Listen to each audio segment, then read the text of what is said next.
नमस्कार शेतकरी मित्रांनो, कृषी स्टॉक या यूट्यूब चॅनलवर तुमचं स्वागत. तर शेतकरी मित्रांनो, की जे सध्या जे नवीन जे हरभरा आहे तर त्याची आवक आणि आयातीमुळे हरभरा दर दबावात आहे सध्या. आणि त्यामुळे आपण हरभरा जो आपला आहे शेतातला, तर त्या हरभराच्या रेटविषयी आपण या व्हिडिओमध्ये माहिती पाहणार आहोत की जर सध्या मार्केट रेट काय असू शकतील आणि किती वाढू शकेल. तर चला, तर मग तुम्ही जर पहिल्यांदा चॅनलवर आला असाल तर चॅनलला सबस्क्राईब करायला विसरू नका.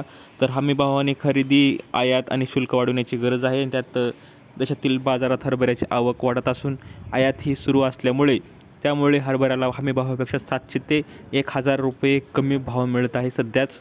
आणि शेतकऱ्यांना एक दिलासा देण्यासाठी सरकारने हमीभावाने खरेदी सुरू करावे आणि आयात शुल्क वाढवावे अशी मागणी अभ्यासकांनी केली आहे. तर मित्रांनो, हमीभाव त्यासाठी मिळत नाही आणि आपण थोडक्यात पाहू शकतो की 1000 रुपये कमीत कमी सध्या कमी भाव आहे हरभऱ्याला.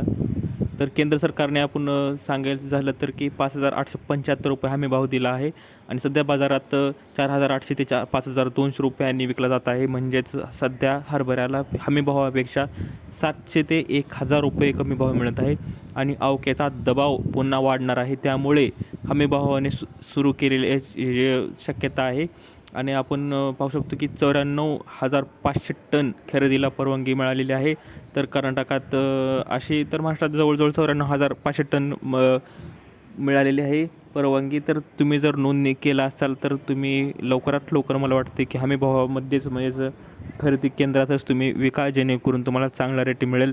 जर तुम्ही अदर बाजारभावात जर गेला तर तुम्हाला 1000 ते 1500 आता इथून तर नंतर जास्त लॉस होऊ शकतो. तर अशी ही अपडेट आहे हरभरा पिकाविषयी. तर अजून जर कुठली जर अपडेट आले तर तुम्हाला लवकरात लवकर कळविण्यास दिलेली माहिती समजली असेल तर व्हिडिओला लाईक करा, जास्तीत जास्त शेअर करा आणि अशाच अपडेटसाठी कृषी अपडेटला चॅनलला सबस्क्राईब करायला विसरू नका. तर भेटूया पुढच्या व्हिडिओमध्ये. तोपर्यंत धन्यवाद.